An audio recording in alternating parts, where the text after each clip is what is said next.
Yeah, and I suppose as for Dublin, like, I mean, first All-Ireland quarter-final defeat since 2009. Obviously, that defeat was against Kerry. So it's been a long time, like 15 years since Dublin haven't not played an All-Ireland semi-final. You think of all the things that have obviously happened since then. 8 All-Ireland, 6 in a row. Complete domination really from a Dublin perspective. Actually, 9 All-Irelands. So it's been an incredible run really for Dublin. Rumours Desi Farrell is going. Look, he's obviously been there. This is what, his 4th year now in charge. So it's like his 5th year in charge. Like, it's arguably coming towards the end of his reign. You've got James McCarthy, Stephen Cluxton, Mick Fitzsimons, who are all probably on the wrong side of 30. Brian Fenton, Kieran Kilkenny. Like, these lads aren't slowing down either. Is the underage coming through? I'm not entirely sure. And I remember speaking about Dublin last year, and like, I was never really confident we'd win the All-Ireland. Like, I do think the All-Ireland came, I think it papered over the cracks really. Like, it came against the run of how the year had gone. Like, we put in an unbelievable performance against Mayo. We weren't great against Monaghan, but we did the job and got over the line. And against Kerry, like, we were brilliant that day. But let's not forget Clifford missed a lot of chances. So, like, I think this is a very good Dublin team, but I don't think it's anywhere near the Dublin team that won the 6 in a row, or even the Dublin team that won it in 2013 or 2011, in all honesty. And I think we could arguably be seeing a decline for Dublin now in the next few years. That doesn't appear to be a huge amount coming through. And I think the more worrying part now is you feel like everyone's getting a good crack at Dublin. Galway are beating us. Mayo beat us in 21. Kerry beat us in 22. Louth gave a good crack at us in the Leinster final. Kildare nearly beat us last year. Roscommon nearly beat us. So you're kind of looking at it and thinking it really does feel like Dublin are well and truly back in the pack. And the days of dominating anyway are certainly a good bit away again. Add to that as well, I wanted to add this for my own personal satisfaction. Cork nearly beat Dublin in the league last year as well.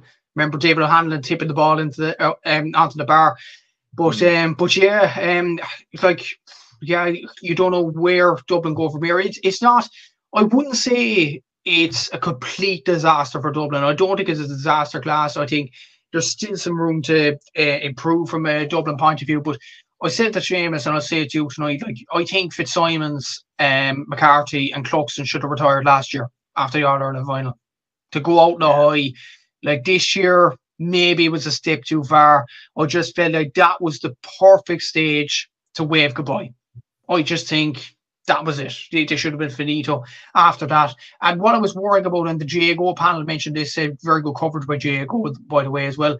They mentioned at the end of it, I know hindsight's a beautiful thing, but Paul Mannion was a late replacement in. Jack McCaffrey was. James McCarthy was. Imagine if those 3 guys were on the bench, coming onto the pitch, striking fear into Galway. And you looked at the bench, like, looking at the bench, no offence to the other players, but other than Colin Baskell, I don't think there was anything to fear off that Dublin bench. Ross McGarry's a good player. Pat O'Cuffey-Burns a good player. Lorcan O'Dell is a good player. But they haven't gone down to the well. They aren't match winners. They aren't match winners like McCarthy, like McCaffrey, like Mannion. So did Desi Farrell make an error in judgment that time? Maybe he did. But they started well, obviously. They just couldn't build up a high enough lead. Like, there is still good performers in the Dublin team, but Cormac Costello performed well this season. Conor O'Callaghan, as we recorded this, is still the top scorer from play. So he didn't have a bad year whatsoever either. Paul Mannion, when he was on the pitch, did very well as well. Brian Fenton. It just seems like, it's probably an end of an era. Desi Farrell probably will step down now. And it's going to be interesting to see who comes in. Like, I've heard rumours from Louth fans themselves that Joe Brennan might go into the Dublin job straight from Louth. I think that would be probably bad for him. Let's be honest. We'll talk about Louth more in a bit. But Shane was telling me last night that Declan Darcy might come in, Jason Sherlock. It'll be interesting to see who Dublin actually bring in after Desi Farrell. We'll have to see. But it probably is an end of the year for a lot of players. Like, I don't think it's necessarily a bad thing, because like, David O'Hanlon could come in for Cluxton, and David O'Hanlon, I've seen it's a full flight in Páirc Uí Chaoimh. The guy is a very, very good goalkeeper and can definitely stand in for Stephen Cluxton. For James McCarthy, there's other guys to come in. Sean Butler, still a young player. He can take up the mantle, and he performed well at stages this season as well. You look at other players, Mick Fitzsimons, Theo Clancy got a bit of championship time this season. He could come into full back. So maybe it's just it's the changing over the guard for this Dublin team, and to bring in these new players, the Clancy's, the O'Hanlons, the Buglers will get more of a role in the Dublin team, and maybe that will be a good thing for the future of Dublin football, that these guys will get a run. But what I will say, the Leinster Championship will be very, very interesting next season in terms of Louth. Can Louth put it up to Dublin? Because we see this weekend they look very, very good against Donegal. They beat Cork as well.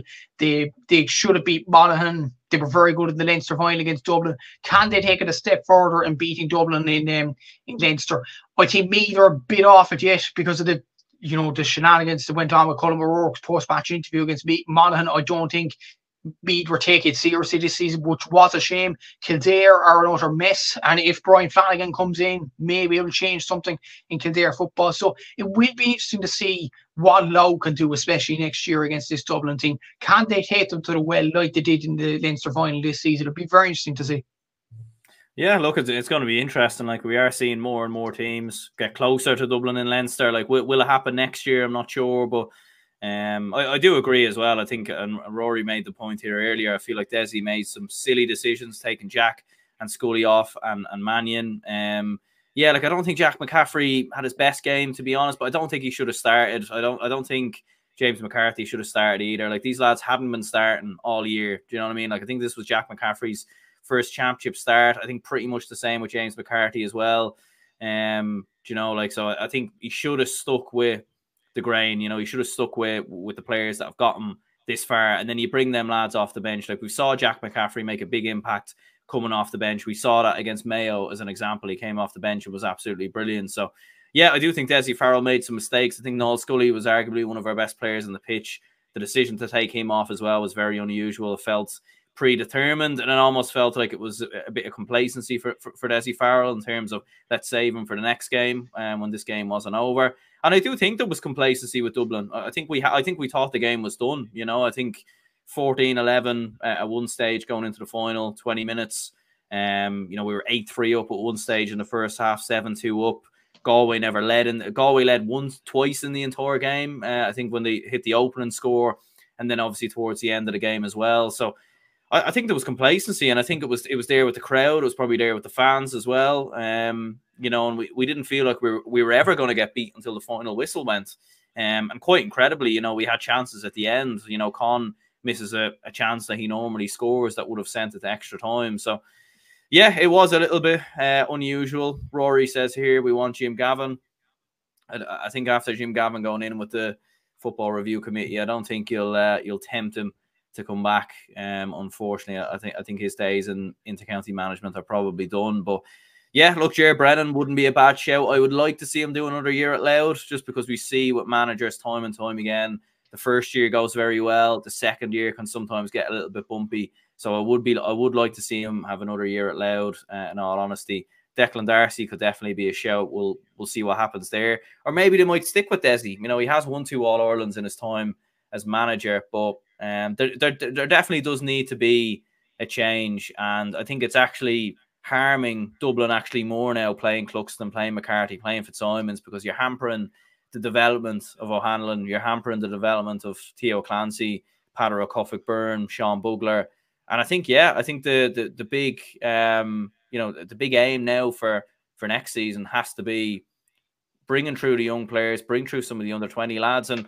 look, we might win the All-Ireland next year, but it might stand to us in a few years' time, Possibly so, and definitely a good point about like even Cluxton coming back. I know it was the last hurrah for him, obviously winning the All-Ireland, but when he came back into the tunnel against Louth, I said that at the time, it would have been very unfair on David O'Hanlon. Yes, Cluxton has a presence in controlling the team, and he's a very, very good guide organising the back line. But David O'Hanlon didn't put a foot wrong in that league campaign in Division 2. He almost saved Dublin in nearly every game, so it was just harsh kind of to take him out.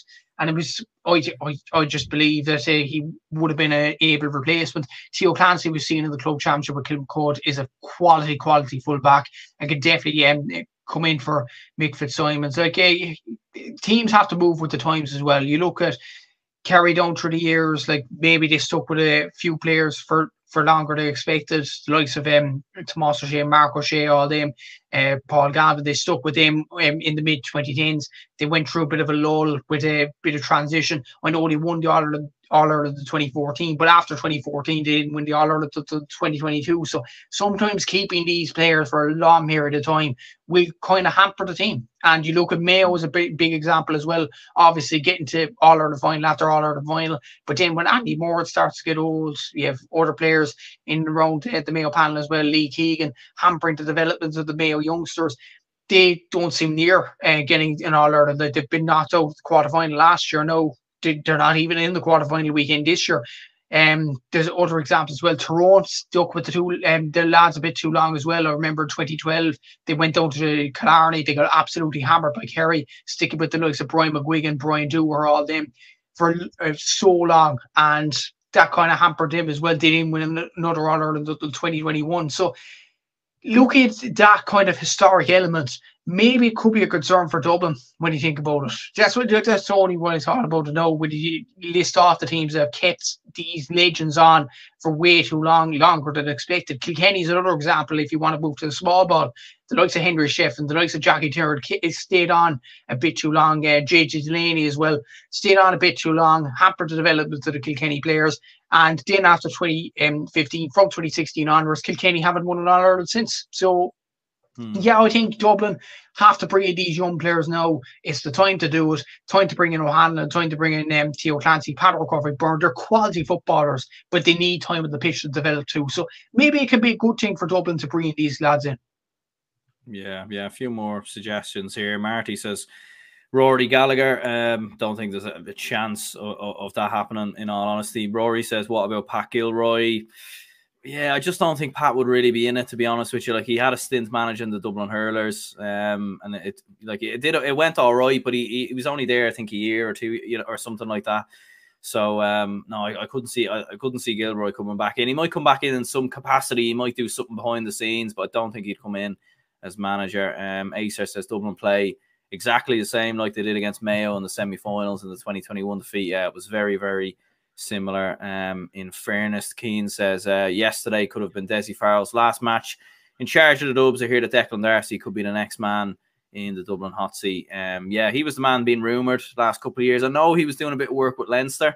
I don't know if he still is. I don't know if he'd leave to come to Dublin. But yeah, look, he was he was Jim Gavin's right hand man and everything else. He was the brains behind the operation, so he mightn't be a bad shout. And we will see what happens.